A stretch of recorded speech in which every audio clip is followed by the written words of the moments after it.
Hi friends, आज को इस video में क्लास 12 के अकाउंट के एउटा चैप्टर रहेको फाइनल अकाउंट त्यसको ओल्ड इज गोल्ड के एउटा कोर्स रहेको 2081 सेट डी कोर्स नंबर 14 त्यसको सोल्युसन गर्न गइरहेको छु। ध्यान दिएर भिडियो राम्रोसँग हेर्नु होला।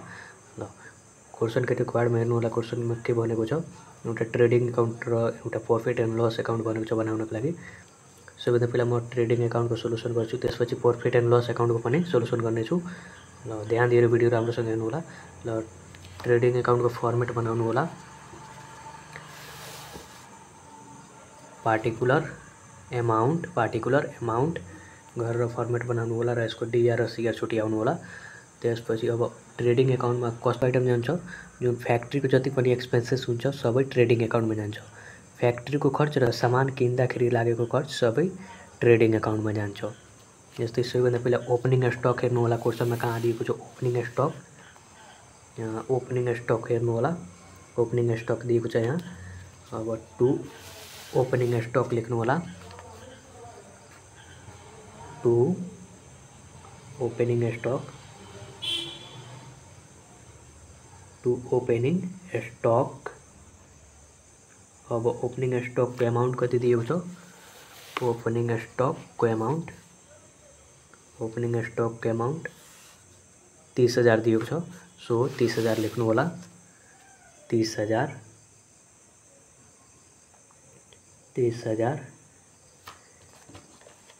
त्यसपछि अब यो कमिसन यसमा जाँदैन, कमिसन जाँदैन, सन्ट्री एक्सपेन्सेस जाँदैन। अब यो सेल्स जान्छ, ट्रेडिङ अकाउंट को सीआर साइड में जान्छ सेल्स। त्यही भएर यहाँ बाई सेल्स लेख्नु होला। By sales.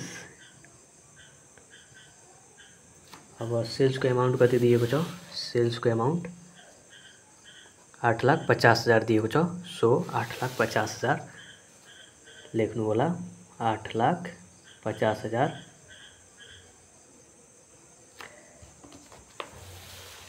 त्यसपछि यो सेल्स भयो। अब पर्चेज पनि यसमा जान्छ, किनकि सामान किन्दाखेरि जति पनि खर्च लाग्छ सबै ट्रेडिङ अकाउंटमा जान्छ। पर्चेज पनि यसमा जान्छ। पर्चेज को अमाउंट कति दिएको छ, 4,20,000 दिएको छ। यहाँ 4,20,000 दिएको छ। सो पर्चेज लेख्नु होला। टू पर्चेज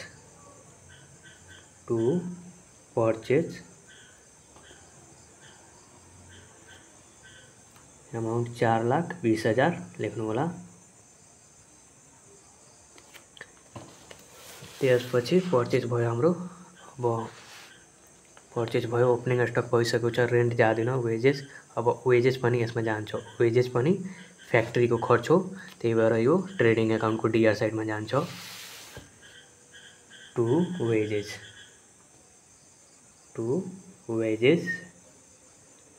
अब वेजेस को अमाउंट कति दिएको छ, वेजेस को अमाउंट दिएको छ 40,000। सो 40,000 लेख्नु होला। 40,000।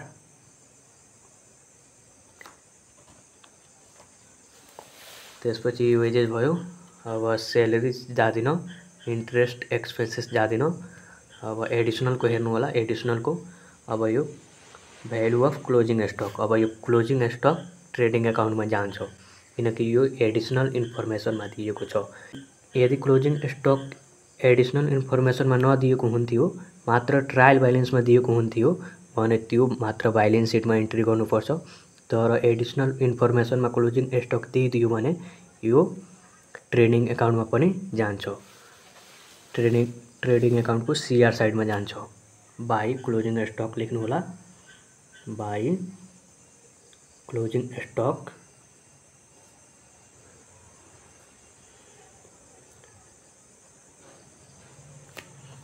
क्लोजिङ स्टक के अमाउंट कति दिएको छ, 40,000 दिएको छ।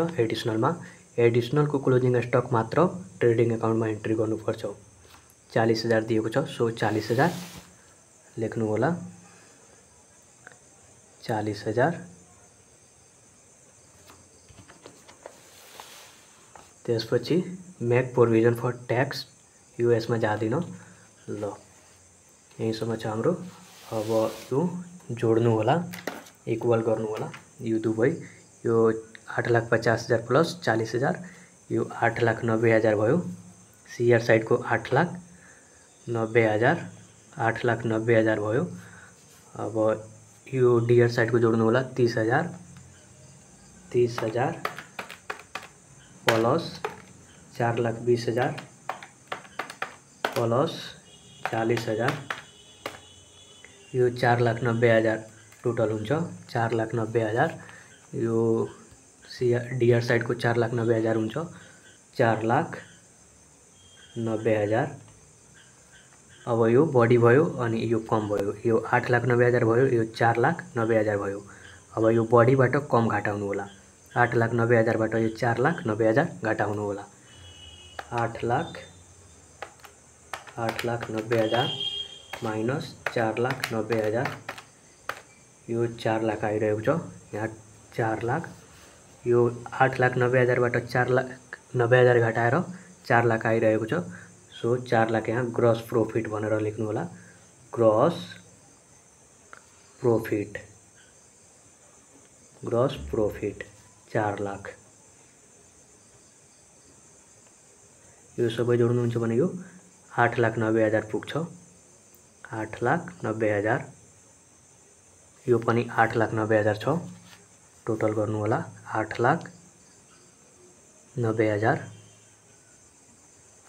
टोटल। यहाँ पनि टोटल। यो त भयो हाम्रो ट्रेडिङ अकाउन्ट। अब प्रॉफिट एन्ड लस अकाउन्ट को पनि गर्छौं। प्रॉफिट एन्ड लस अकाउन्ट को फर्मेट बनाउनु होला। पार्टिकुलर अमाउन्ट गरेर फर्मेट बनाउनु होला। अब प्रॉफिट एन्ड लस अकाउन्ट में कस्तो आइटम जान्छ। अफिस को खर्च र सामान किन्दाखेरि लागेको खर्च सबै प्रॉफिट एन्ड लस अकाउन्ट को डीआर साइड में जान्छ। अनि जति पनि इन्कम हुन्छ सबै प्रॉफिट एन्ड लस अकाउन्ट को सीआर साइड में जान्छ। सबैभन्दा पहिला यो ट्रेडिङ अकाउन्ट में आएको ग्रस प्रॉफिटलाई यहाँ बाई ग्रस प्रॉफिट भनेर लेख्नु होला। By gross profit CR side में लेख्नु होला। 4 लाख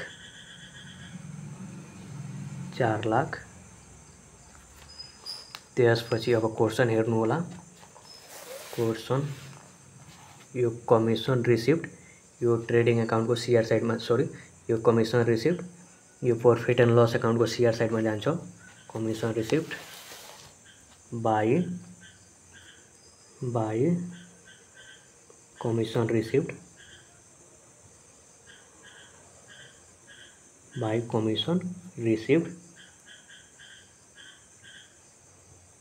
रिसिप्ट कमिसन रिसिप्ट को अमाउन्ट कति दिएको छ त्यो हेर्नु होला। कमिसन रिसिप्ट को अमाउन्ट यहाँ हेर्नु होला। 5,000 दिएको छ। 5,000 सो 5,000 यहाँ लेख्नु होला। 5,000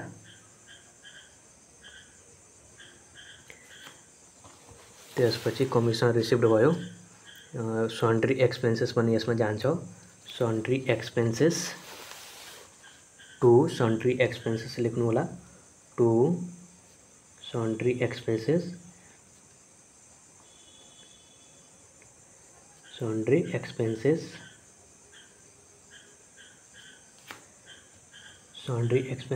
भयो हाम्रो। सन्ड्री एक्सपेन्सेस को अमाउन्ट कति दिएको छ। सन्ड्री एक्सपेन्सेस को अमाउन्ट यहाँ हेर्नु होला। सन्ड्री एक्सपेन्सेस को अमाउन्ट 18,000 दिएको छ। सो 18,000 लेख्नु होला यहाँ। 18,000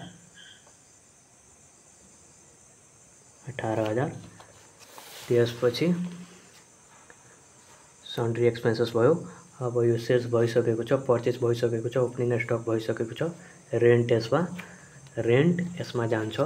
टु रेन्ट लेख्नु होला यहाँ। टु रेन्ट को अमाउन्ट कति दिएको छ। रेन्ट को अमाउन्ट कति दिएको छ।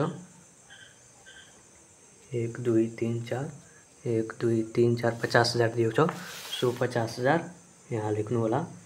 50,000 त्यसपछि रेन्ट भयो। वेजेस भइसकेको छ। सैलरीज पनि यसमा जान्छ। टु सैलरीज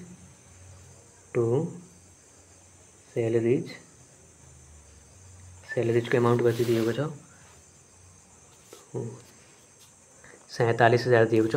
सो 47,000 लेख्नु होला यहाँ 47,000। त्यसपछि इन्ट्रेस्ट एक्सपेन्सेस यो पनि यसमा जान्छ टु इन्ट्रेस्ट एक्सपेन्सेस लेख्नु होला।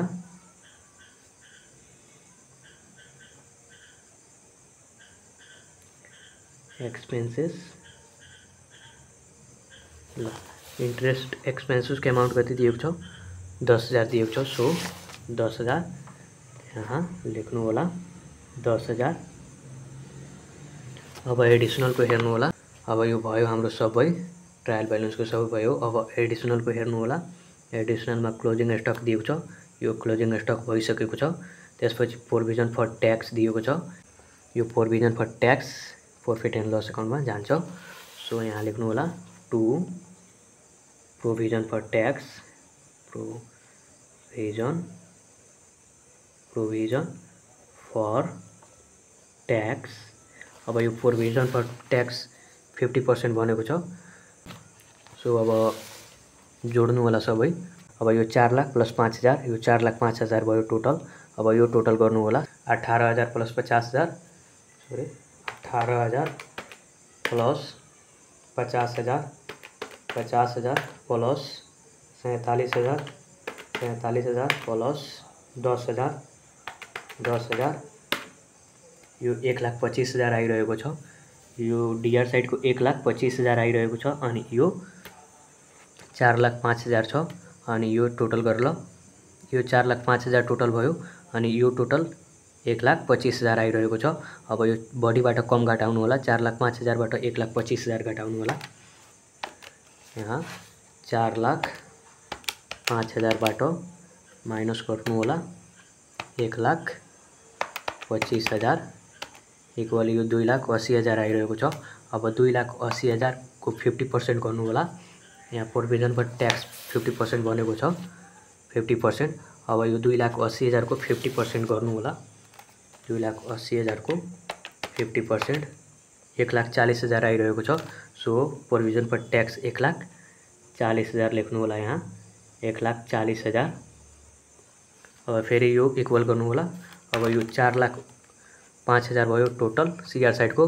अब फेरि यो डीआर साइडको टोटल गर्नु होला 18,000 प्लस 50,000 प्लस 47,000 प्लस 10,000 प्लस 1,40,000 1,40,000 यो 2,65,000 आइरहेको छ 2,65,000।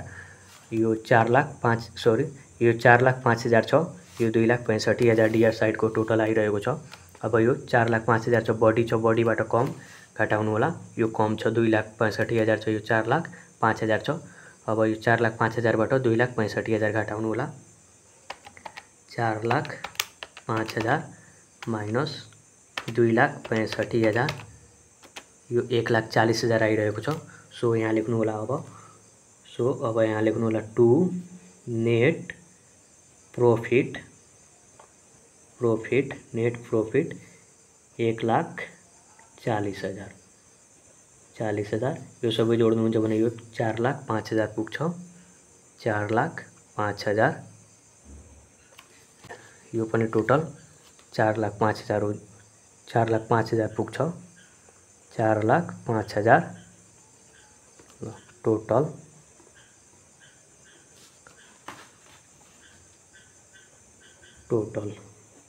ल हाम्रो क्वेसन सोलुसन भयो। धन्यवाद।